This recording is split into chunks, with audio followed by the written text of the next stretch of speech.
There are basically two ways to resolve a criminal case. One is a plea agreement, and the second is a trial. Now, very few cases, but a few, get dismissed and go away, but 99% end up in either a plea agreement or a trial.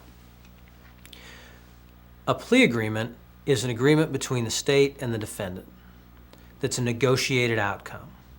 It calls for the defendant to admit to a crime that they committed. In other words, at the time you enter a plea, you will be placed under oath, and the judge will ask you if you're actually guilty of what you're pleading guilty to. You have to be guilty of it. You can't, under oath, say you committed a crime that you didn't commit.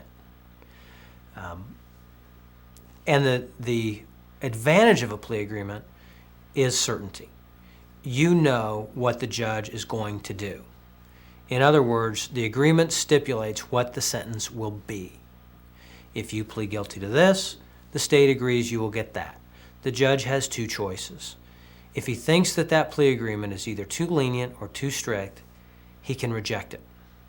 If he thinks it's appropriate, he can accept it. What he cannot do is change it without both parties consenting. So if you volunteer for a year of probation and the judge thinks you only need 6 months of probation, he can't say, I'm going to do less than this plea calls for. I'm only going to give you 6 months of probation. He has to give you a year or say, I won't accept this plea.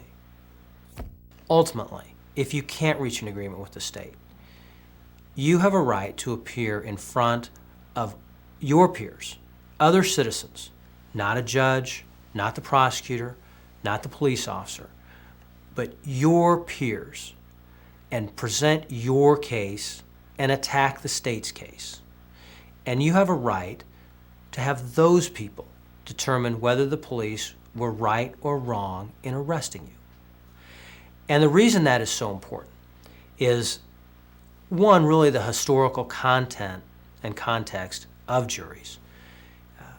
When the jury right was secured by the Bill of Rights, many people charged with crimes were summarily tried by the King of England or his governors here in the colonies and sentenced without ever having the opportunity to present their case or challenge the state's evidence. And our founding fathers were subject to that because they were out on warrants most of their adult lives. And that's how they would have been tried, by the man who issued a warrant without probable cause and sentenced by him.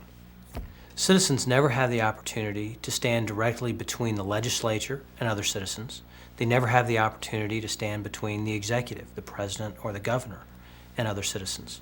But they have the absolute right to stand between the judge and a fellow citizen, which is really the hidden part of your right to a jury. Not only does the defendant have a right to have a jury decide his innocence or guilt, the jurors have a right to hold the government accountable, to get rid of bad cases, to disregard bad evidence, and to stand between the government and prevent bad government conduct from impacting a fellow citizen.